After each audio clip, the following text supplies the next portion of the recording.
Colombia, the South American nation just next to Venezuela, has recalled their ambassador to the United States after Donald Trump launched a verbal and military assault on President Gustavo Petro's government and citizens. That's right, verbal and kinetic. I'll get to the kinetic, the actual physical attack later in the video.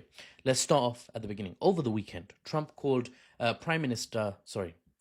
President Petro an illegal drug leader and threatened to cut off aid that the US has given. It's a long-standing agreement, aid that they give to Colombia. He threatened to cut it off if Colombia did not do more to fight what he called narco-trafficking or narcotics trafficking, drug trafficking. Trump said if Colombia doesn't do it, fight the drug trafficking, the US would, quote, do it itself, and it won't be done nicely, end quote. And it won't be done nicely, this is what Trump said. Those words sparked, understandably, outrage in Bogotá, the Colombian capital, where officials saw them as a thinly veiled threat of invasion. Very hostile words, after all, to say to the president, you're an illegal drug lord, and if you don't sort it out, I'm going to come into your house and sort it out myself. Oh, okay. They're strong words, after all, right? Now, what other country has been using rhetoric like that recently, do you know? To say, you guys need to sort yourselves out, you need to sort your own resistance fighters out, or I'm going to, sort it out myself. Right? Bring some defending over there. My defense over there. Birds of a colonial feather flock together, as one of my commenters posted in a previous video. Now, Colombia's Interior Minister Armando Benedetti said Trump's comments amounted to, quote, a threat of military action against our country. Colombia recalling its ambassador is, in geopolitics, guys, a strong diplomatic move. It basically says my country is currently not even interested in talking to your trash pile of a country. I'll come back when you are acting saner, nicer, or I've calmed down a bit because I got angry at the audacity you displayed. I'm telling my ambassador, just come out of that rubbish nation, right? It's dramatic. But the tension does go beyond just words and diplomatic moves. The US confirmed publicly, nearly knocked my mic over there. The US confirmed publicly over the weekend a strike in the Caribbean on a vessel that the US claimed was moving drugs from Venezuela to the US, allegedly crewed by Colombians. Proof that the crew were criminals and the cargo was drugs? Give us the proof, America? America said no. No proof provided to the international community. We're just going to take these people out because we're honest and we never lie. We're America. Stars and stripes and justice and democracy. We're a shining beacon of democracy, after all, right? Leader of the free world, so you can just trust us. Trust me, bro. Trust me, bro. No proof needed, right? My word is proof enough, no? We're America. This is America. Don't catch you tripping up. I don't know what the thing is. Anyway, what other country? I just want to mention, because it's come to mind. What other country have we heard something similar from? This narrative of, we only took out the bad guys, don't worry.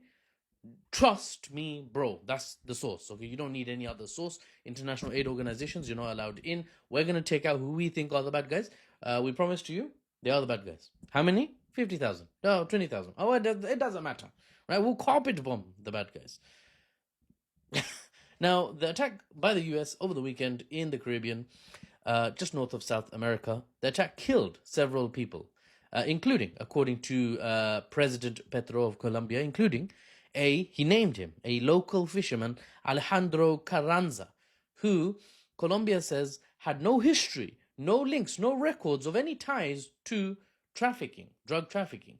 He was mentioned as a lifelong fisherman. But Trump, who are you going to believe? President Petro or Trump? Big Daddy. This is Big Daddy. Father's authority, right?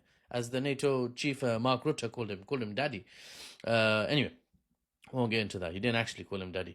Going back to this topic, President Petro was blunt in response. He's called the attack by the US murder, straight up, and a violation of Colombian sovereignty. Now, with Ambassador Daniel Garcia Peña recalled, it's probably Daniel. So if I'm mispronouncing these names, sorry guys, locals, natives, whatever, sorry. He's been recalled, the ambassador's been recalled from the US, and tensions are escalating, naturally, between these two countries. The Caribbean and South America look more on the edge than they ever have looked in the last few years. That's the news. So I'll see you on the next one. Or, if you want to stick around, here is the analysis. Now, zooming out, geopolitically speaking, America has steadily been looking inwards. Power projection outwards has been the American way for decades, until just the last few years, to be honest. Especially, power projection has been the order of the American day since the collapse of their last great power rival, the Soviet Union. But recent attempts to put pressure on America's new great power rival, China, has not been met with submission, but instead with resolute defiance. Any poke has resulted in a poke back. Any slap has resulted in a backhand back. And America's like, oh, I didn't expect this, right? China, you see, is not the Soviet Union. China is the manufacturing and industrial heart of planet Earth right now. In GDP purchasing power parity, it left the US behind years ago, over a decade ago. And some analysts, some economists predict by 2030, that's just 5 years from now, China will have GDP overall even, a higher GDP in the country than America. And what the Chinese lack in terms of concrete technology, experience, and institutions right now today compared to America, they arguably make up for with the velocity of progress. 50 years ago, China looked like it was from another planet compared to what they are at now. 50 years ago, China was 100 years in the past. And now they look like they're 50 years in the future. They're not operating on a normal timescale compared to the Western powers, basically. Their rate of progress, advancement, far exceeds the rate of progress the US is going through overall across industry and technology domains. The US is busy fighting the war on who can identify as what, who can use what bathrooms, and every 4 years they're busy funding or defunding programs and government branches that align with the Republicans or Democrats, whoever is in power at the time.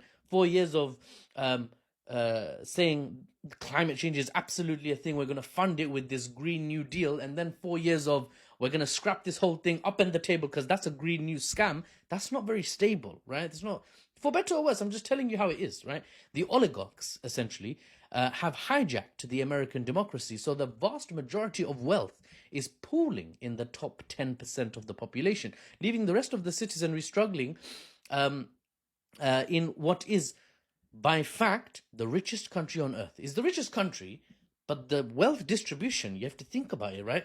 If Elon Musk and 5 hobos are standing in a room, it's a pretty damn rich room if you zoom out and look at it. Like, wow, that room is worth billions, hundreds of billions.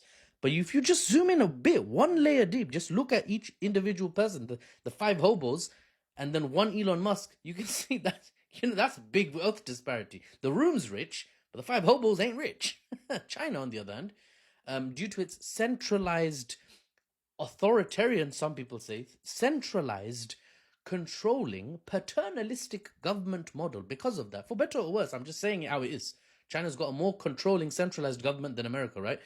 It's not a democracy. It's a socialist state. Their government system and the tied economic model, which is socialism, capitalism hybrid, is socialism with Chinese characteristics sprinkled in like Salt Bay. That's how they describe it, not the Salt Bay part. That's worked hard, though, in China to leave essentially no citizen behind. The rural population are generally poorer than the city dwellers, but no citizen is left behind in the same way as a hyper-capitalist nation would just drop poor citizens like they're hot, right? China pours resources into infrastructure for mutual benefit of the people, right? And the rich can get rich as long as you don't go over a certain bound. The people in China know this better than myself, but probably I know this better than, let's say, the average person in the English-speaking world. In China, you can be a millionaire, you can be a billionaire, but the eye of the watchful eyes of the state are watching you, right? You mess up, you do something that's not considered for the public good, and you're gonna be, you're gonna be lost somewhere in China, right? Cancel your billions, bruv. It's gone. Now, you might be happy with that, but you might be sad with that. I'm not taking a side. I'm saying that is what's happening in China. There are rich people, but they're not runaway rich. They don't get rich at the severe expense of the common citizens. The Chinese state just doesn't allow it. They just pull them down a peg if that happens. Now, I mention all of that because so formidable has China become, economically and militarily, that the US may have turned their attention to small fry, the Americas, something they can, they hope, pressure into submission for any coming great power kinetic conflict between the US and China. Not that China or the US is looking for a fight. I'm not saying that necessarily. But if either one of them was looking for a fight, looking at geopolitical academic analysts who talk about the Thucydides trap, it's probably the US that would be looking for the fight, because it's the person in first place who feels threatened by the rising star that wants to punch down to keep their position. Right? I call it the falling star syndrome. If you're on your way down, you get a bit aggressive and a bit emotional and a bit unreasonable. Whereas the rising star, why would they start a fight? They're on the rise. If they don't initiate a fight, they're just going to go straight past the person who was in first place. Why would you jeopardize that and slow down your growth and tank the whole economy that, the whole world economy that basically you're positioning yourself at the center of? Why would you start a war?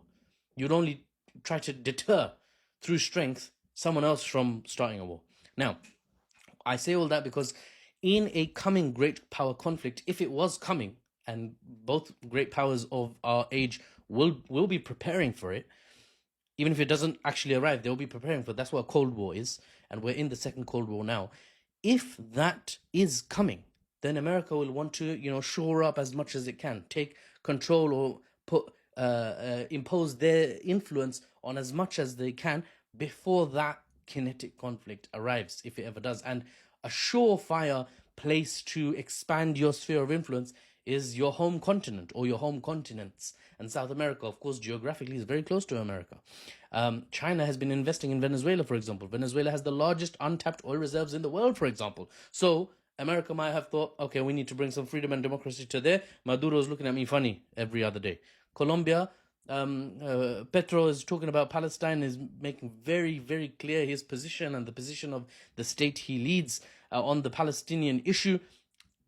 Suddenly Colombia is in the crossfire as well, at least in terms of rhetoric. And obviously the Colombians over the weekend that were taken out, manning that Venezuelan, apparently, drug smuggling boat. Now, Colombia, right next door to Venezuela, both of these are South American resource-rich nations that American companies would no doubt benefit from working in and extracting from. And all the better if those countries can have America install a subservient leader who says, yes, Big Daddy, what do you want from me? How many times can I salute you at the same time? Please, just tell me what to do. They would love that, right? Maybe someone like Maria Machado, just suggestion, right? Nobel Peace Prize winner and the political opponent of the current Venezuelan President Nicolas Maduro. Colombia is finding itself being pulled into that whirlpool, that Caribbean, South American whirlpool of sort of escalation. Now, the question is, how far will the US go? And can Colombia look to other states, look to its neighbors, look to China even potentially, to back up Colombia? I'll discuss more when I get the chance and when I actually understand more. And for the unbiased news and analysis without the Western spin, I'm Mahfouz, or News Baba. I'll see you on the next one.